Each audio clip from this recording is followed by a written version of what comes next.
My mother refused to help with my husband's emergency surgery, saying, "He's married in, not blood," just weeks after spending a fortune on my brother's wedding. So, at a family dinner, I made one simple financial observation that exposed her hypocrisy and set in motion a collapse she never saw coming. This is where the story truly begins, and you won't want to miss what happens.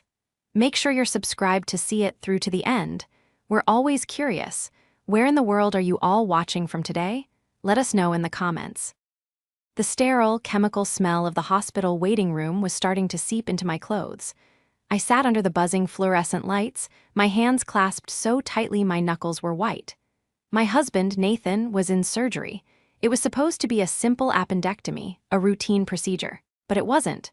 The surgeon had come out an hour ago, his face grim, to explain that they found extensive complications. An abscess had ruptured. He was septic.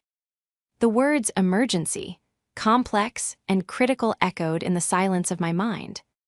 I was running on 36 hours of no sleep, my entire body thrumming with a toxic cocktail of caffeine and terror.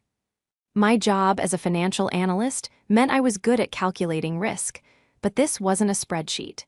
This was the man I loved. My phone buzzed on the plastic seat beside me. I snatched it up, desperate for a distraction, maybe a word of support. It was a group text from my mother, Rebecca.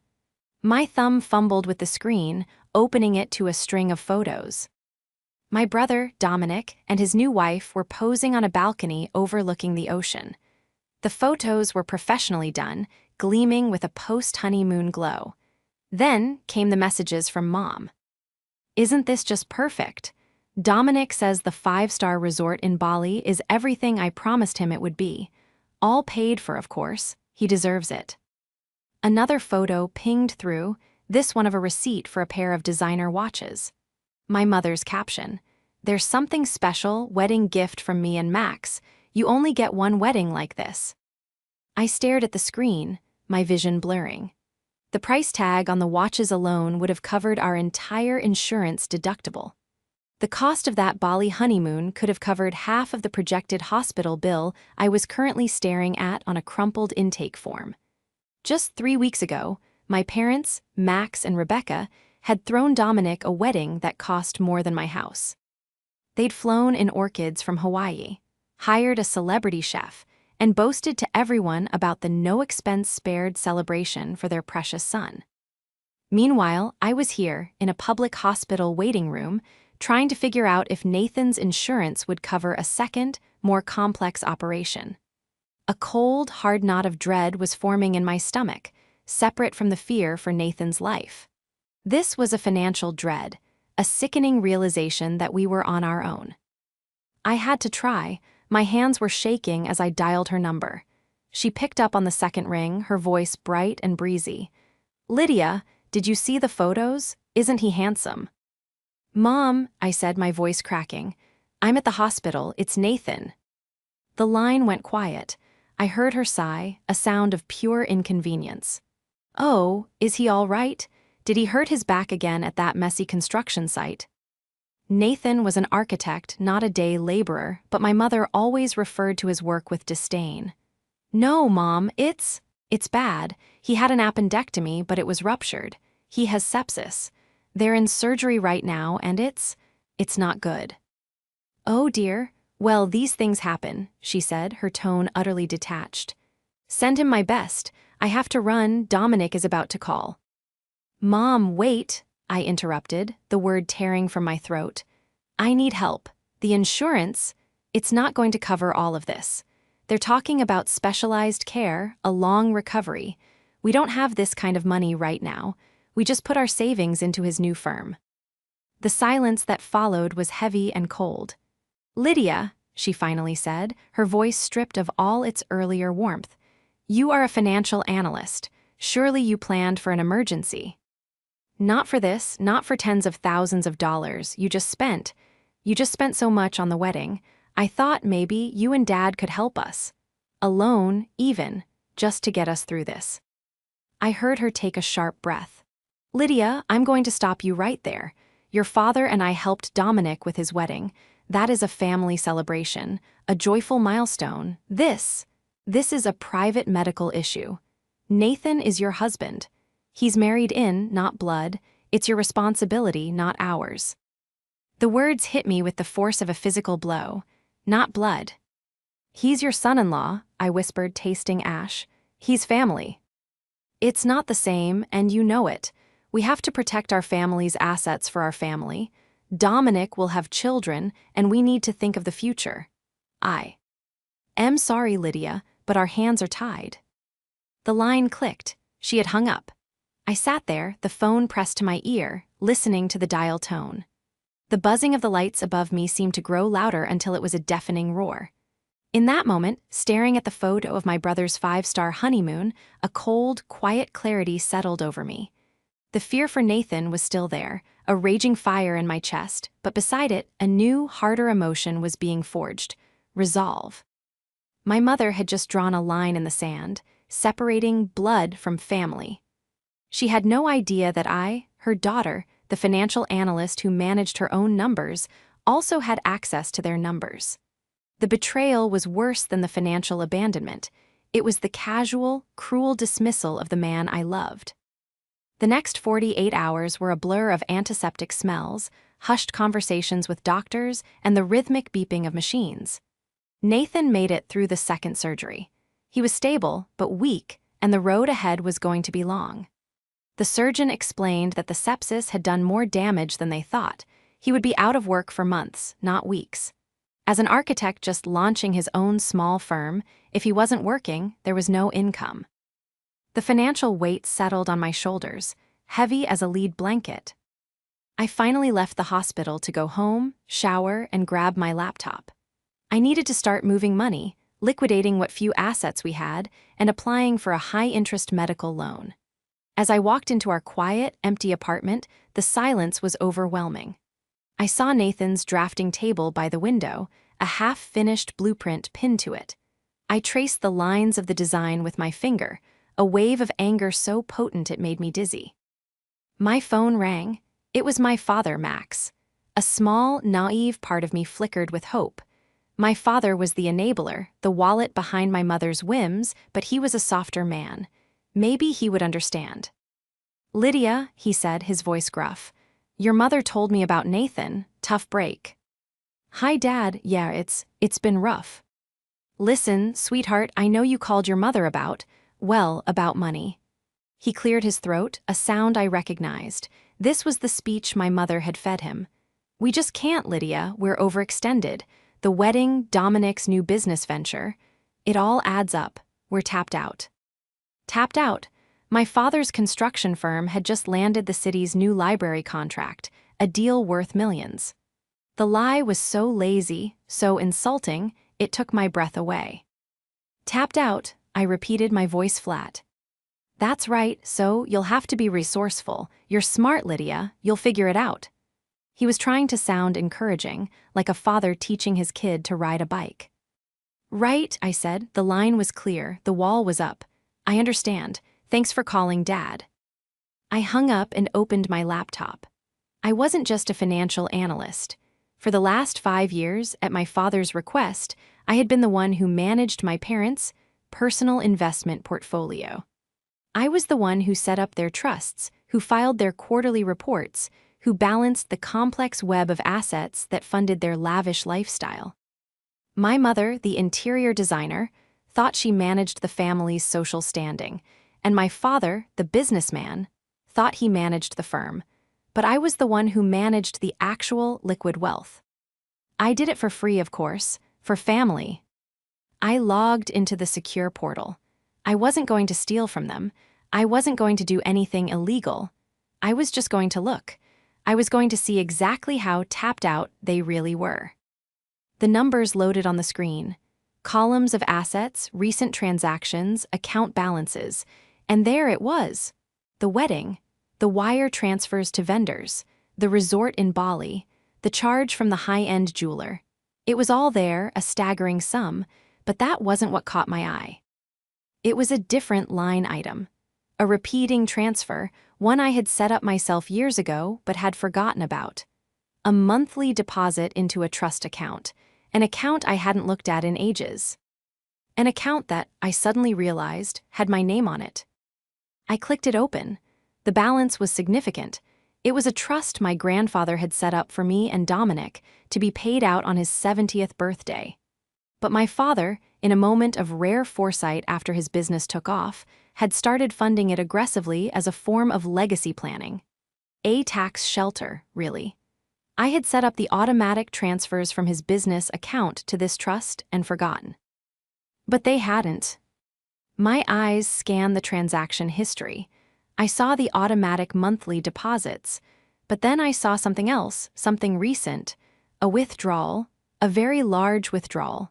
It was dated just 2 days before Dominic's wedding. A cold, tingling sensation started in my fingers and spread up my arms. The trust was structured to require 2 signatures for any early withdrawal. The trustee, my Faye, R, and the beneficiary, me. I had never signed anything. I looked closer. A scanned copy of the withdrawal form was attached. There was my father's signature, and next to it, a forgery of my own. It was a good one, but it wasn't mine.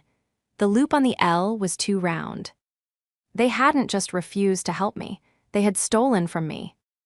I leaned back in my chair, the hospital's sterile smell still clinging to me. The betrayal was so complete, so audacious, it was almost stunning. My mother's words echoed in my head. He's married in, not blood. They had forgotten one crucial thing.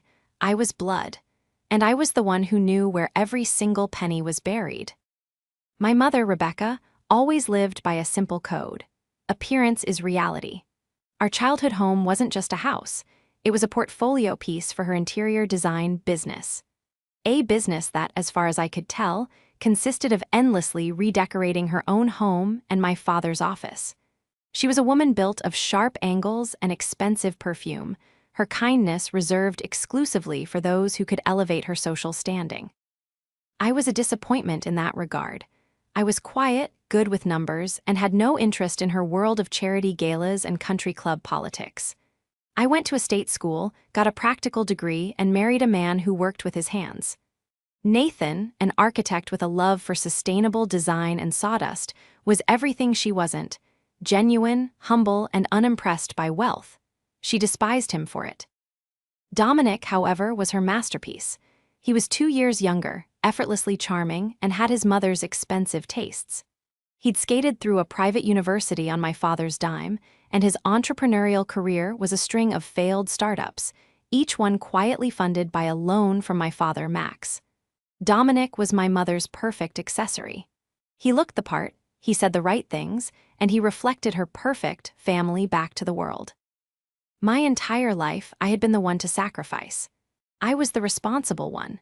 When my father's firm almost went under during the 2008 recession, I was the one, fresh out of college, who spent 6 months rebuilding his accounting from the ground up, finding the creative but legal loopholes that saved his company. When my grandfather got sick, I was the one who managed his end-of-life care, the medical bills, and the estate. Dominic was too busy finding himself in Thailand. I did it all without complaint because that was my role. Lydia, the reliable, invisible daughter. And now, they had stolen from me to fund Dominic's perfect life. The new person in this equation was Dominic's wife, a woman perfectly cast by my mother. I'd only met her a few times before the wedding. She was polished, with a blindingly white smile and a resume that seemed to consist entirely of influencing. Her interest in our family was specific. At a pre-wedding dinner, she had cornered me, her eyes scanning my simple dress. "Lydia, right? You're the numbers one," she'd said, sipping her champagne. "Dominic tells me your dad's firm is just massive. It must be so comforting to know your future is all set." "My future is my own, thanks," I'd replied coolly. "I have a career." "Oh, that's sweet," she'd smiled, a flash of something hard in her eyes. "But I mean family assets. It's all about legacy, isn't it? Protecting the bloodline." Bloodline? There was that word again. It wasn't a coincidence. It was the family mantra, whispered by my mother and now parroted by her new protégé. Now, sitting at my kitchen table, the forged signature burning a hole in my screen, it all clicked into place. This wasn't just about my mother favoring my brother. This was a calculated, long-term strategy to consolidate the family wealth, cutting me and my married-in husband out entirely. My refusal to help was the appetizer. The theft from my trust was the main course. They saw me as a quiet utility. The sensible daughter who would never make a fuss, who would just absorb the blow and figure it out, as my father had said. They assumed I was too timid, too beaten down by my current crisis, to fight back. They had mistaken my quiet competence for weakness. A new, cold energy surged through me. This was no longer just about the money for Nathan's bills. This was about the decades of being sidelined, of being used, of being treated as secondary. This was about the blatant, criminal theft. My mother's voice, "He's not blood," was the catalyst. She had no idea the war she had just declared. My first call was not to a lawyer. It was to Nathan's surgeon. I used our emergency credit card, the one with the predatory interest rate, to pay the deposit for the next phase of his care. He was my priority. Only when I knew he was safe and scheduled for the necessary follow-ups did I allow myself to shift gears. I was a financial analyst. My entire career was built on finding irregularities. This wasn't just a family dispute. It was fraud. The clever trap was already in my possession. It was the portfolio itself. For 5 years, I had been the unpaid manager of their wealth. I had access to everything, every brokerage account, every tax return, every property deed, and every private loan to Dominic. My father, trusting his numbers girl, had given me the keys to the kingdom. My mother, too focused on the results of the wealth, had never bothered to understand the source. I opened a new, encrypted file on my hard drive. I began to pull records. First, the trust. I downloaded the forged withdrawal slip. That was my silver bullet, but it wasn't enough. I didn't just want the money back, I wanted them to understand what they had done. I needed leverage. I dug into my father's business accounts, the ones I had helped him set up. I cross-referenced the dates of Dominic's failed startups with massive, unexplained consulting fees paid from my father's company. It was classic tax evasion, funneling business profits to his son disguised as expenses. It was sloppy, arrogant, and highly illegal. I downloaded the invoices, vague, unprofessional, and all approved by my father, Max. Next, I looked at the wedding. My mother had bragged it was all paid for. A lie. I found the loan agreements. My father had taken a massive business loan, collateralized against company equipment, to pay for the orchids and the celebrity chef. He was risking his employees' livelihoods for my brother's party. The more I dug, the angrier I became. The family assets my mother was so keen to protect for her bloodline were a house of cards built on my unpaid labor, my stolen trust fund, and my father's reckless business practices. I compiled everything into a neat, password-protected folder. I had the forged signature. I had the proof of tax evasion. I had the details of the irresponsible business loan. I then hired a forensic accountant, an old colleague I trusted implicitly. I didn't tell him the whole story, just that I was handling a hostile internal audit for a client and needed a third-party opinion on a specific signature and a series of transactions. "Lydia," he called me back 2 days later, his voice all business. "This is a mess. The signature on the trust withdrawal is a clear forgery. Any bank's legal team would spot it in a second. And these consulting fees," he whistled. "This isn't just bad bookkeeping. This is wire fraud, plain and simple. Whoever this client is, they are in a world of trouble." "Thank you," I said, my voice steady. "That's exactly what I needed to hear." I hung up. The pieces were in place. I had the proof. I had the professional validation. All I needed was the right moment. It came a week later. My phone buzzed with a message from my mother, Rebecca. "Family dinner at the club on Saturday. Your father has a wonderful announcement about Dominic. Be there. And please, Lydia, try to look presentable. No hospital scrubs." I was still wearing the same jeans I'd had on for 2 days. Nathan was finally home, sleeping in our bed, but he was a shadow of himself. The medical bills were piled on the table, a mountain of white paper that represented my deepest fears. I looked at the text, a wonderful announcement about Dominic. They were going to celebrate him, probably announce another handout while I was drowning. I typed back a simple reply. "We'll be there, I have something to discuss as well." The country club dining room was my mother's favorite battlefield. It was all beige carpets, heavy silverware, and hushed, judgmental whispers. It was where she felt most powerful. My father, Max, sat at the head of the table, beaming. My mother, Rebecca, was seated to his right, wearing a silk dress that probably cost more than our monthly mortgage payment. And then there was Dominic and his new wife, glowing, tanned, and insufferable. I, on the other hand, had not slept. I had spent the week juggling my job, Nathan's recovery, and my investigation. I hadn't bothered with makeup, and I wore a simple black pantsuit.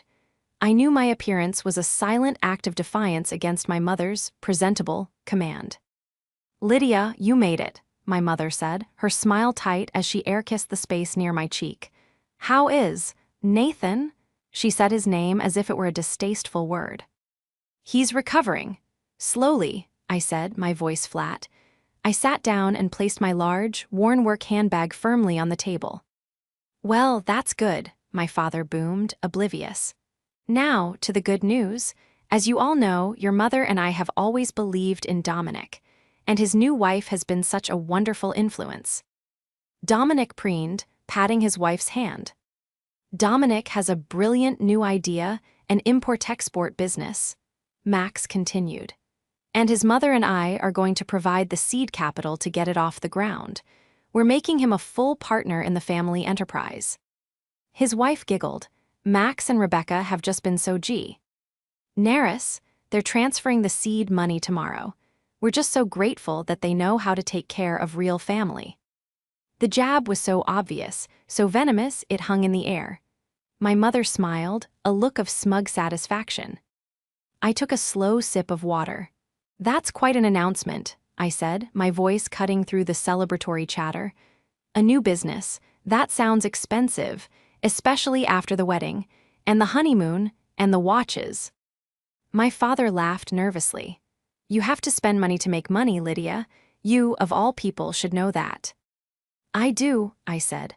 "I also know that to spend money, you have to have money, and you told me, Dad, that you were tapped out." The table went silent. My mother's smile faltered. "Lydia, this is hardly the time or place for your financial worries. We are celebrating your brother." "I'm not worried, Mom. I'm just confused," I said, leaning forward. I reached into my handbag and pulled out a single piece of paper. I slid it across the table to my father. It was the bank statement from my trust account, the one showing the large, recent withdrawal. "I was reviewing my portfolio," I said, my voice calm and clear, "and I noticed this rather large transaction. A withdrawal from the trust grandfather set up for me. It's funny, I don't remember signing for it." My father's face went white. He stared at the paper, his hand trembling slightly. "What is this, Max?" my mother snapped, snatching the paper from him. She scanned it. Her eyes widened just for a second before narrowing into slits. "I don't know what you're implying," she said, her voice dropping to a dangerous whisper. "I'm not implying anything," I said, pulling a second piece of paper from my bag. It was the forged withdrawal slip. I placed it next to her plate. "I'm stating a fact. That is my name. That is not my signature. That is theft." Dominic, who had been watching this like a tennis match, suddenly sat up. "Theft? That's a strong word, Lydia. Dad, what is this?" "Max," my mother hissed, her eyes boring into her husband. My father crumpled. He couldn't meet my gaze. It was for the wedding, Lydia," he stammered. "We were short on the deposit for the venue.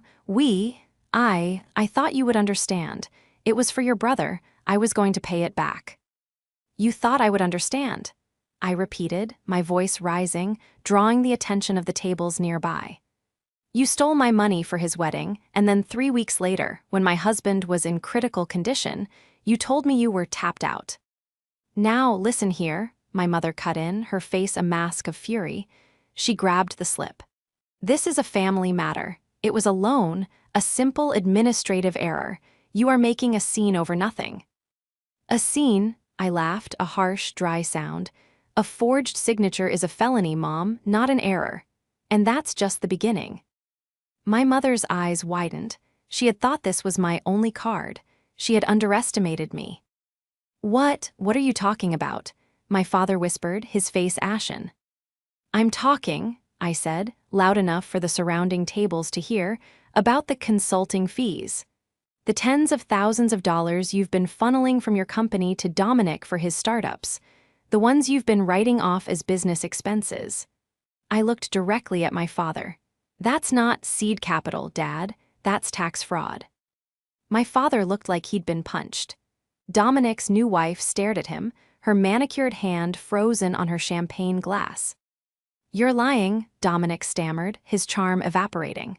You're just jealous. You've always been jealous of me. Am I said. I reached into my bag one last time and pulled out a thick manila envelope.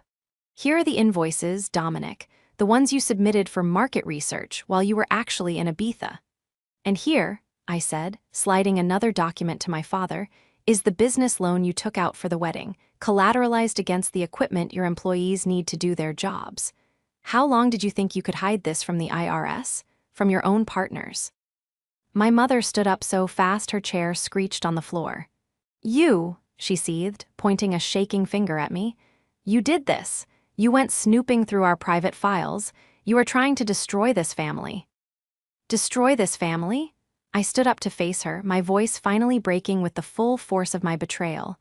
You destroyed it. You destroyed it when you spent a fortune on him, I motioned to Dominic, and told me my husband wasn't blood. You destroyed it when you let him, I pointed to my father, steal from me to pay for it. You were so busy protecting your bloodline that you forgot I was your blood, too. And you forgot I was the only one smart enough to keep your entire, corrupt house of cards from falling. The entire restaurant was silent. My father was speechless. Dominic looked physically ill. My mother looked at me. Her face contorted with a hatred I had never seen. You will regret this, Lydia. You are out. You are done. You will not see another penny from this family ever again. That's fine, I said, picking up my handbag. I don't want your pennies. I want my money, the money you stole. You have 24 hours to transfer the full amount, plus interest, back into my account. And if we don't, my mother challenged, her voice low. I smiled, a thin, cold smile. Then this envelope, I tapped the manila folder, goes to the IRS. And this one, I held up the forged slip, goes to the district attorney, your choice. I turned and walked out of the restaurant, leaving them sitting in the ruins of their celebration. The following 24 hours were the longest of my life. I sat at our kitchen table, tending to Nathan, who was now awake and aware, though groggy. I had explained the basics to him. He just held my hand, his grip weak but firm. You're amazing, he'd whispered, and terrifying. My phone was silent. No calls, no texts, no notifications of a wire transfer. My parents were calling my bluff. They thought I was still their timid daughter, that I wouldn't dare pull the trigger. The morning of the deadline, I received a call from an unknown number. It was my parents' lawyer. Lydia, he said, his voice slick and condescending. Your parents have informed me of your accusations. This is a severe family misunderstanding. Your father borrowed that money, and he will pay it back. Your threats, however, constitute extortion. If you release any of those documents, we will press charges. They were playing hardball. My stomach churned, but I held my ground. It's not extortion to report a crime, I said calmly. And a borrowing requires permission. What he did was forgery and theft. And the consulting fees are tax fraud. You know it, and I know it. The clock is ticking. I hung up. The bravado was one thing, the reality was another. Was I really willing to send my own father to jail? The doubt must have shown on my face. What is it? Nathan asked. They're threatening me with extortion, I said, my voice small. They're bluffing, Lydia, he said, pushing himself up on his elbows. They are cornered. Your mother is too proud to let this go public. Your father is too scared. He was right. My mother cared about one thing, appearances.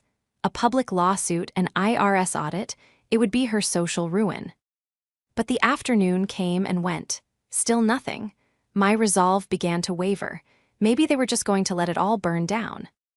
Then, at 4:50 p.m., 10 minutes before the banks closed, I got a text from a number I didn't recognize. It was from Dominic's new wife.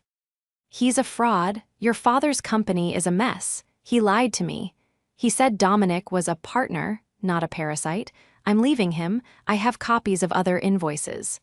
The ones from before I was in the picture. He's been doing this for years. You want them?" My heart hammered in my chest. This was the one thing I hadn't counted on. The protégé turning. She wasn't loyal to the bloodline, she was loyal to the bottom line. And she had just realized the bottom line was empty. "Yes," I texted back. Minutes later, my email pinged. It was a treasure trove. Invoices, bank statements, even emails between Dominic and my father discussing how to hide the expenses. She had been building her own escape hatch all along. This wasn't just my father enabling his son, this was a conspiracy between them. The full, shocking extent of the deception was staggering. They had defrauded the company, and by extension my father's business partners, of hundreds of thousands of dollars over a decade. My phone rang again. This time it was Dominic. He was sobbing. "Lydia, you have to stop. She's leaving me. She said you're going to the police. You can't. It was all Dad's idea. He told me to do it. He said it was creative accounting." "He told you to forge my signature?" I asked, my voice cold as ice. "No, that was Mom," he whimpered. "The venue deposit was due. Mom found the trust documents in your old desk. She said you owed it to the family. She said you'd never even notice. The final piece. My mother, Rebecca, she was the architect of it all. My father was the hand, but she was the brain." "It's over, Dominic," I said. "No, wait," he pleaded. I'll give you my wedding money, the money for the new business. It's all in my account. Max just transferred it. I'll give it all to you. Just don't tell the IRS. Please, Lydia, don't ruin my life." The desperation was pathetic. He was willing to sell out our parents to save himself. "It's not enough," I said. "The money you have is not the money you stole." I hung up and looked at Nathan. His eyes were wide. She was the one," I whispered. "My mother." The betrayal was so deep, so complete, it felt like I was falling. But as I looked at the new evidence on my screen, I didn't feel weak. I felt cold, I felt strong. This was no longer a family dispute. This was a criminal case, and I had all the evidence. The showdown was set for Sunday. Not at the club, but at my parents' house, my mother's inner sanctum. She had called, her voice devoid of all emotion, and said, "Bring your files, we will settle this, as a family." It was a trap, I knew it. She was going to try to intimidate me, to guilt me, to destroy the evidence. What she didn't know was that I wasn't coming alone. I arrived at 2 p.m. I walked into the immaculate living room, the one I was never allowed to play in as a child. My mother, Rebecca, was sitting on her white sofa, perfectly composed. My father, Max, stood by the fireplace, looking haggard. Dominic was on a love seat, his head in his hands. "Lydia," my mother said, her voice like glass, "you have caused enough damage. Give me the envelope. We will transfer your trust money back, and this all goes away." "It's a little late for that, Mom," I said, remaining standing.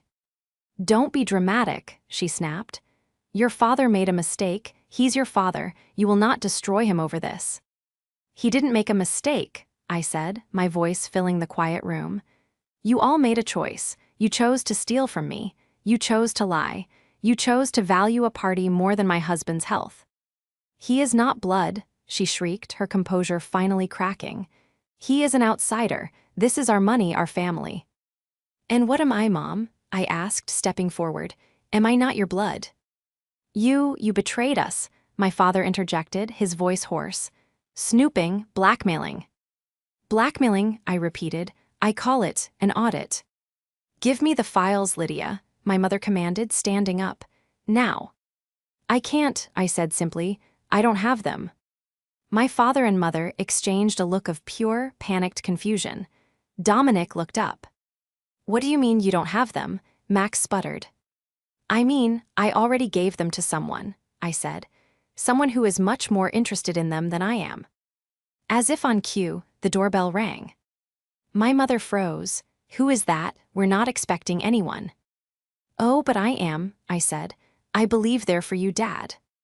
My father walked, as if in a trance, to the front door. He opened it. Standing on the porch were two men in dark suits. They were not smiling. Mr. Maxwell, one of them said, his voice flat. I'm Agent Harris, and this is Agent Lee. IRS criminal investigation.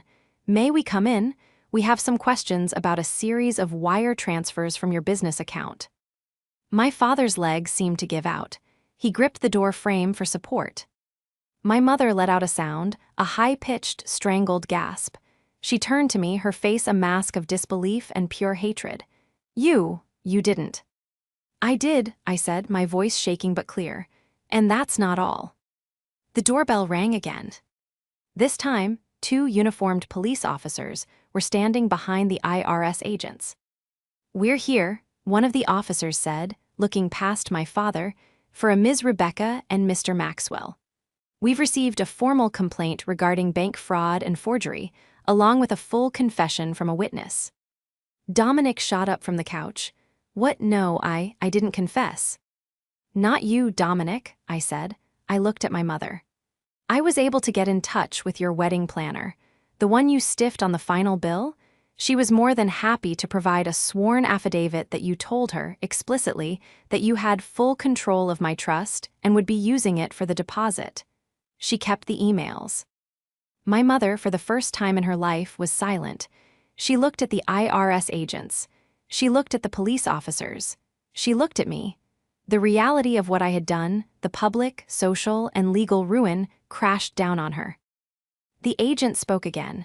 Mr. Maxwell, Ms. Maxwell, we need you to come with us.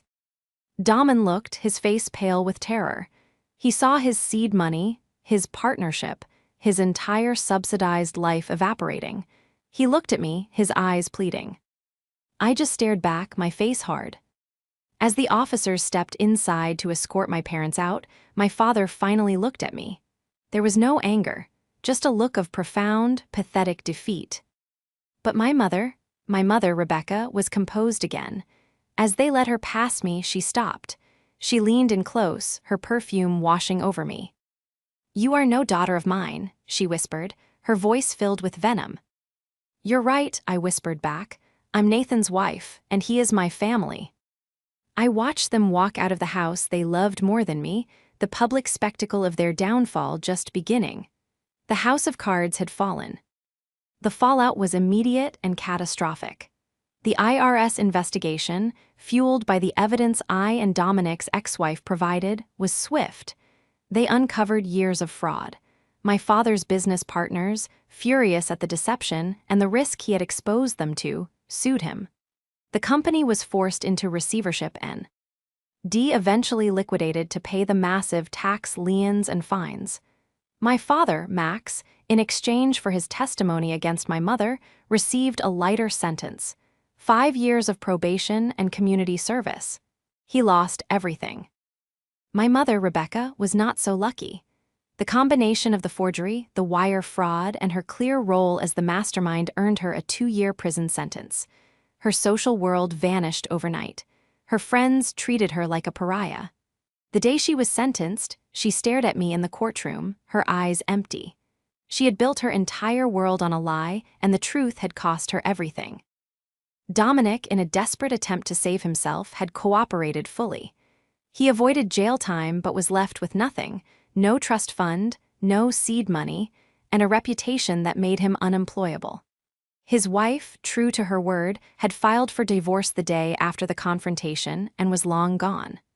Last I heard, he was living in a studio apartment, working a retail job. As for me and Nathan, the road was long. The money I recovered from my trust, which my parents were forced to pay back immediately to avoid further charges, covered all of Nathan's medical bills, and gave us a cushion. With the stress of the money gone, Nathan focused on his recovery. He healed. It took months, but his strength returned, and so did his passion. He went back to his drafting table, and his small firm began to slowly, but surely, take on clients. The legal battles were draining, but we got through them. I left my job, tired of the corporate world, and started my own small financial planning practice, specializing in helping people who had been financially exploited. My name, once whispered in scandal, became a quiet symbol of resilience. About a year after the sentencing, I got a letter. It was from my father. It was short, just a few lines. He didn't apologize for the money, he didn't apologize for the lies. But he did write, "I am sorry I let your mother turn me against your husband. He is a good man, you were a good daughter." It wasn't forgiveness, and it wasn't a reconciliation, but it was something I never wrote back. We moved out of the city. We bought a small house upstate, one with a yard and big windows. Nathan designed a beautiful studio for himself in the back.